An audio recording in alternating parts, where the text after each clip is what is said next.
પ્રધાનમંત્રી મોદી 31 માર્ચે પાટણમાં આવેલી વિશ્વ વિરાસત રાણીની વાવને મોટી ભેટ આપશે।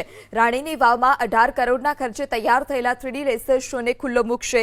યુનેસ્કો દ્વારા વર્લ્ડ હેરિટેજ સાઇટમાં સ્થાન મળ્યા બાદ પાટણની રાણીની વાવને ₹100ની ચલણી નોટમાં સ્થાન અપાયું છે।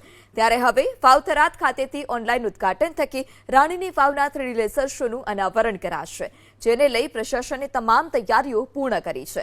રાણીની વાવની ફરતે 10 પ્રોજેક્ટર लगावવામાં આવ્યા છે। 3D પ્રોજેક્શન, મેપિંગ શો અને હેરિટેજ લાઇટિંગનું કામ પૂર્ણ કરવામાં આવ્યું।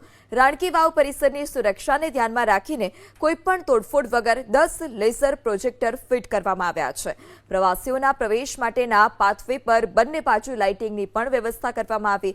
આ લેસર શોમાં પાટણના ઐતિહાસિક વારસાથી લોકોને અવગત કરાવવામાં આવશે। આશરે 20 થી 25 મિનિટની શોર્ટ ફિલ્મ તૈયાર કરવામાં આવી છે। 250 પ્રવાસીઓ માટે એક બેઠક વ્યવસ્થા પણ તૈયાર કરાઈ। રાજ્ય તેમજ દેશભરમાંથી રાણીની વાવની મુલાકાત માટે લાખો પર્યટકો આવે છે।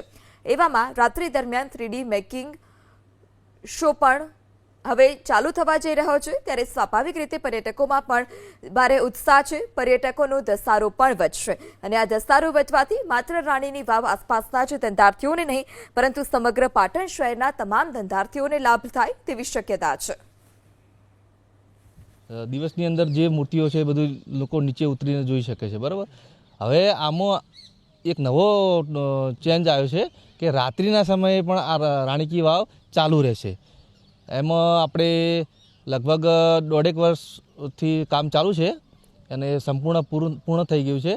અને હવે રાણી કી વાવના ઇતિહાસ વિશે જે રાણી કી વાવ પબ્લિક અહીં જોઈ જતા કે આ કઈ રીતના બન્યું છે, શું છે, એ બધું આખો ઇતિહાસ આપણે 3D લાઇટિંગ શો તરીકે લાઇટ એન્ડ સાઉન્ડ શોમાં બતાવીશું। અને પણ ખાસિયત એ છે કે અહીંયા 3D શો જે છે એ જમીન ઉપર થશે અને રાણકી વાવની જે સરસ જે હિસ્ટ્રી છે એ પણ જોવા મળશે, જાણવા મળશે।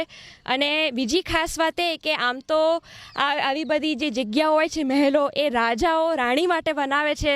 ખાસિયત એ છે કે આ પ્રેમની નિશાની તરીકે રાણીએ રાજા માટે બનાવ્યું છે, એટલે અમને તો ખૂબ મજા આવી રહી છે।